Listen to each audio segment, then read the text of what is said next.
السلام عليكم ورحمة الله وبركاته. الحمد لله رب العالمين والصلاة والسلام على رسوله الكريم وأشهد أن لا إله إلا الله وحده لا شريك له وأشهد أن محمدا عبده ورسوله. أما بعد فأعوذ بالله من الشيطان الرجيم. بسم الله الرحمن الرحيم. من عمل صالحا من ذكر أو أنثى وهو مؤمن فلنحيينه حياة طيبة ولنجزينهم أجرهم بأحسن ما كانوا يعملون. মঞ্চে উপবিষ্ট সাংস্কৃতিক অনুষ্ঠানের মাননীয় সভাপতি, সুযোগ্য বিচারক মণ্ডলী, সম্মানীয় শিক্ষক মণ্ডলী, আগত অতিথিবৃন্দ এবং জ্ঞান পিপাসু ছাত্রবৃন্দ, আজকে এই বাৎসরিক আঞ্জুমানে আমার আলোচ্য বিষয়বস্তু হলো আমল কবুলের শর্তাবলী।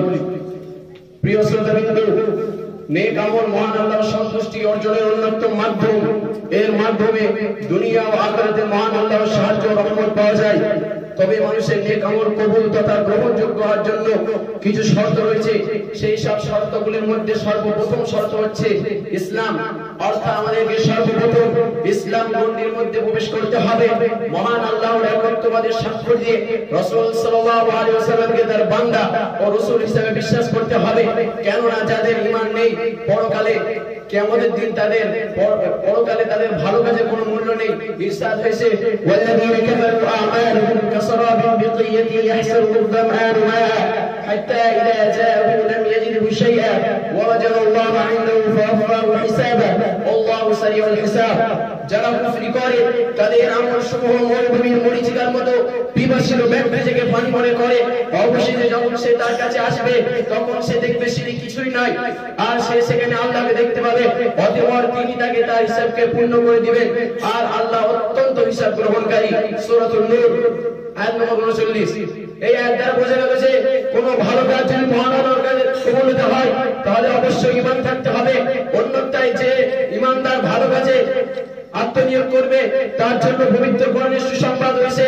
ইরশাদ হয়েছে, মান আমিলা সালিহান মিন যাকারিন আও উনসা ওয়া হুয়া মুমিন ফালানুহইয়ান্নাহু হায়াতান তাইয়্যিবা ওয়া লানাজজিয়ান্নাহুম আজরাহুম বিআহসানি মা কানু ইয়ামালুন।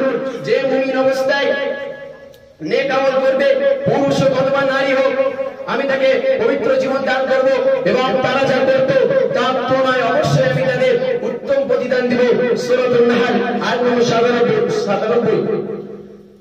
প্রিয় শ্রোতাবৃন্দ, আমল কবুলের শর্তাবলীর মধ্যে 2 নম্বর শর্ত হচ্ছে ইখলাস। ইখলাস অর্থাৎ স্বচ্ছ নিয়ত বা একনিষ্ঠতা। কোন নেক আমল যদি ইখলাস না থাকে তাহলে সেই আমল মূল্যহীন হয়ে পড়ে। পবিত্র কোরআনে ইরশাদ হয়েছে, কুল ইন্নামা আনা বাশারুম মিসলুকুম ইউহা ইলাইয়া আন্নামা ইলাহুকুম ইলাহুন ওয়াহিদ ফামান কানা ইয়ারজু লিকাআ রাব্বিহি ফালইআমাল আমালান সালিহান ওয়া লা ইউশরিক বিইবাদাতি রাব্বিহি আহাদা। কুল বলো, ইন্নামা আনা বাশারুম মিসলুকুম, আমি তোমাদের মতো একজন মানুষ। ইউহা ইলাইয়া আন্নামা ইলাহুকুম ইলাহুন ওয়াহিদ, আমার কাছে ওই প্রেরণ করা হয়েছে তোমাদের উপাস্য এক। ফামান কানা ইয়ারজু লিকাআ রাব্বিহি, সুতরাং কেউ যদি তার রবের সাক্ষাৎ কামনা করে, ফালইআমাল আমালান সালিহান, সে যেন সৎ কাজ করে, সৎ কর্ম করে। ফালইআমাল ওয়া লা ইউশরিক বিইবাদাতি রাব্বিহি আহাদা, সে যেন তার রবের ইবাদতে কাউকে শরীক না করে। সূরাতুল কাহফ আয়াত নম্বর 110। এই আয়াতকে দিনের ভিত্তি বলা হয়ে থাকে। এই আয়াতে এমন 2 শর্ত বর্ণনা করা হয়েছে যার উপর সমস্ত দিন নির্ভর করছে। এক, কার ইবাদত করছে; 2, কিভাবে ইবাদত করছে। একমাত্র মহান আল্লাহর ইবাদত করতে হবে, আর সেই ইবাদত হবে ইখলাসের মাধ্যমে, আর ওই ইবাদত হতে হবে নেক আমলের মাধ্যমে। কোন ধরনের শিরক বা দুনিয়াবি স্বার্থের স্থান সেখানে নেই। অন্যত্র মহান আল্লাহ বলেছেন, ওয়া মা আমিরু ইল্লা লিয়াবুদুল্লাহা মুখলিসিনা লাহুদ্দিন হুনাফাআ ওয়া ইউকিমুস সালাহ ওয়া ইউতুজ যাকাত ওয়া যালিকা দীনুল কাইয়্যিমা। আর তাদের কেবল এই নির্দেশ প্রদান করা হয়েছিল যে তারা যেন আল্লাহর ইবাদত করে, তারই জন্য দিনকে একনিষ্ঠ করে এবং সালাত কায়েম করে ও যাকাত প্রদান করে। ওয়া যালিকা দীনুল কাইয়্যিমা, আর এটি হচ্ছে সঠিক দিন। সূরাতুল বাইনা আয়াত নম্বর 5। আমাকে রাসূল সাল্লাল্লাহু আলাইহি ওয়াসাল্লাম বলেছেন, ইন্নামাল আমালু বিন্নিয়াত ওয়া ইন্নামা লিকুল্লি ইমরিইন মা নাওয়া। প্রত্যেকটি কাজ নিয়তের উপর নির্ভরশীল এবং প্রত্যেক ব্যক্তি নিয়ত অনুযায়ী প্রতিদান পাবে। বুখারী হাদিস নম্বর 1। প্রিয় শ্রোতাবৃন্দ, আমল কবুলের শর্তগুলির মধ্যে 3 নম্বর শর্ত হচ্ছে সুন্নতের অনুসরণ। ইবাদত নেক আমলের মাধ্যমে করতে গেলে অবশ্যই রাসূল সাল্লাল্লাহু আলাইহি ওয়াসাল্লামের সুন্নতের অনুসরণ করতে হবে। রাসূল সাল্লাল্লাহু আলাইহি ওয়াসাল্লামের সুন্নতের পরিপন্থী কোন পদ্ধতি কায়েম করলাম সেই সালাত যদি রাসূল সাল্লাল্লাহু আলাইহি ওয়াসাল্লামের পদ্ধতিতে না হয় তাহলে কি আমরা নেকি পাবো? না, কখনো না। এই ব্যাপারে সতর্ক করতে গিয়ে মহান আল্লাহ কোরআনের মধ্যে বলেছেন, ওয়া মা আতাকুমুর রাসূলু ফাখুযুহু ওয়া মা নাহাকুম আনহু ফাদাহু ওয়াত্তাকুল্লাহ ইন্নাল্লাহা শাদীদুল ইকাব। ওয়া মা আতাকুমুর রাসূলু ফাখুযুহু, রাসূল যা তোমাদেরকে দেয় তা তোমরা গ্রহণ করো। ওয়া মা নাহাকুম আনহু ফাদাহু, এবং যা নিষেধ করে তা থেকে তোমরা বিরত থাকো। ওয়াত্তাকুল্লাহ, আল্লাহকে ভয় করো। ইন্নাল্লাহা শাদীদুল ইকাব, আল্লাহ কঠিন শাস্তি দাতা। সূরাতুল হাশর আয়াত নম্বর 7। অন্যত্রে তিনি আর বলেন, কুল ইন কুনতুম তুহিব্বুনাল্লাহ ফাত্তাবিউনি ইউহিব্বুকুমুল্লাহ ওয়া ইয়াগফির লাকুম যুনুবাকুম ওয়াল্লাহু গফুরুর রহিম। কুল বলো, ইন কুনতুম তুহিব্বুনাল্লাহ, যদি তোমরা আল্লাহকে ভালোবাসো, ফাত্তাবিউনি, তাহলে আমার অনুসরণ করো। ইউহিব্বুকুমুল্লাহ, আল্লাহ তোমাদেরকে ভালোবাসবেন। ওয়া ইয়াগফির লাকুম যুনুবাকুম, আল্লাহ তোমাদের গুনাহসমূহকে maaf করে দিবেন। আল্লাহু গফুরুর রহিম, আল্লাহ অত্যন্ত ক্ষমাশীল এবং দয়ালু। প্রিয় শ্রোতাবৃন্দ, আমল কবুলের শর্তাবলীর মধ্যে 4 নম্বর শর্ত হচ্ছে পবিত্রতা।